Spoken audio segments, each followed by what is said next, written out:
Hello friend, welcome to new blog. তোমরা সবাই কেমন আছো? আশা করি তোমরা সবাই খুব ভালো আছো, আর আমিও খুব ভালো আছি।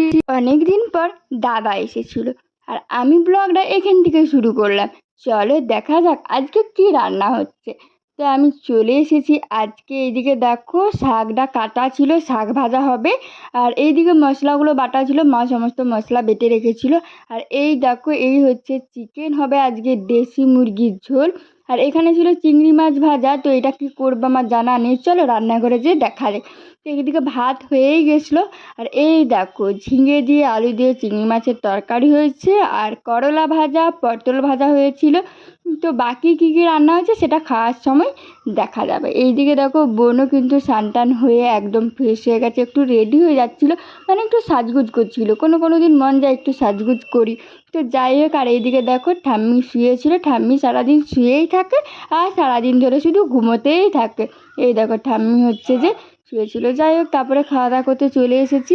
এইদিকে দেখো আমি, দাদা আর বোন তিনজন মিলে একসাথে বসে পড়েছি। তো তোমরা দেখেছো শাক ভাজা আর পটল ভাজা, করলা ভাজা এগুলো হয়ে গেছিলো, মানে তোমরা জানো।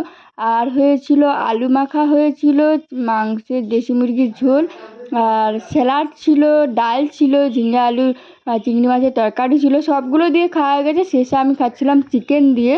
এই দিকে দেখো বোন খাচ্ছিল লেগ পিস, দেশি মুরগির লেগ।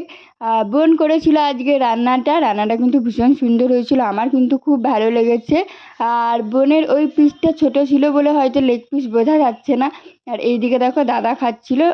তো যাই হোক, রান্নাটা তো খুবই ভালো হয়েছিল। বোন রান্না করলে তো ভালো হবেই।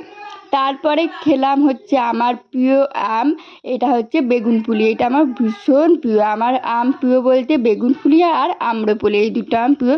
তো সন্ধ্যাবেলায় দেখো আমরা সবাই মিলে একটু গল্প করতে বসে পড়েছিলাম। তারপরে আমি চলে এসেছিলাম রান্না করতে। তো আমি রান্না করছিলাম হচ্ছে চিকেন। তো একটু অন্যরকমভাবে চিকেন কষা রান্না করছিলাম। তো এইদিকে দেখো কারেন্ট নেই। তো যাই হোক, তারপরে খাওয়া দাওয়া করতে চলে এসেছি। এই ফ্রাইড রাইসটা বোন বানিয়েছিল, মিক্স ফ্রাইড রাইস, আর আমি করেছিলাম চিকেনটা। তো যাই হোক, খাওয়া দাওয়া করতে বসে পড়েছি। রাত্রেবেলায় বোন পরিবেশন করে দিচ্ছিল, আমি, দাদা, কাকু, বোন সবাই মিলেই বসে পড়েছি। রান্নাগুলো কিন্তু খুবই সুন্দর হয়েছিল। তো ভিডিওটা কেমন লাগলো বন্ধুরা অবশ্যই কিন্তু জানিও। ভালো লাগলে প্লিজ একটা লাইক করে দিও। সবাই ভালো থেকো, সুস্থ থেকো। দেখা হচ্ছে নেক্সট ভিডিওতে। টাটা।